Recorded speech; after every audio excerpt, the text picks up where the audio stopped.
തിരുവനന്തപുരം മൃഗശാലയിൽ കടുവയുടെ ആക്രമണത്തിൽ ജീവനക്കാരന് പരിക്ക്. തിരുവനന്തപുരം തളയിൽ സ്വദേശി രാമചന്ദ്രനാണ് പരിക്കേറ്റത്. കടുവയുടെ നഖം കൊണ്ട് തലയ്ക്ക് മുറിവേറ്റ രാമചന്ദ്രൻ ജനറൽ ആശുപത്രിയിൽ ചികിത്സ തേടിയ ശേഷം വീട്ടിലേക്ക് മടങ്ങി. കഴിഞ്ഞ വർഷം വയനാട്ടിൽ നിന്നെത്തിച്ച ബബിത എന്ന പെൺകടുവയാണ് രാമചന്ദ്രനെ ആക്രമിച്ചത്.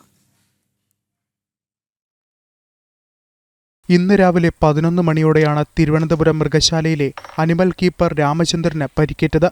കൂട് വൃത്തിയാക്കുന്നതിനിടയിലാണ് ആക്രമണം. കൂടിന് വെളിയിലേക്ക് കൈയിട്ട കടുവ രാമചന്ദ്രനെ ആക്രമിക്കുകയായിരുന്നു. കടുവയുടെ ആക്രമണത്തിൽ തലയ്ക്ക് പരിക്കേറ്റ രാമചന്ദ്രനെ തിരുവനന്തപുരം ജനറൽ ആശുപത്രിയിൽ പ്രവേശിപ്പിച്ചു. പരിക്ക് ഗുരുതരമല്ലെങ്കിലും തലയ്ക്ക് 6 സ്റ്റിച്ചുകളുണ്ട്.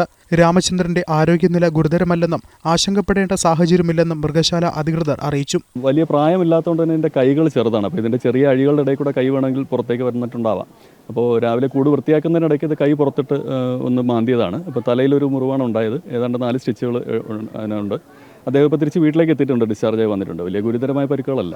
കഴിഞ്ഞ വർഷം ഏപ്രിൽ 27-ാം തീയതി വയനാട്ടിൽ നിന്നെത്തിച്ച ബബിത എന്ന പെൺകടുവയാണ് ആക്രമിച്ചത്.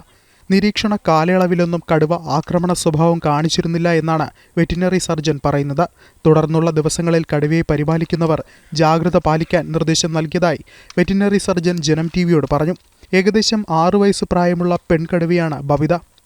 ജനം, തിരുവനന്തപുരം.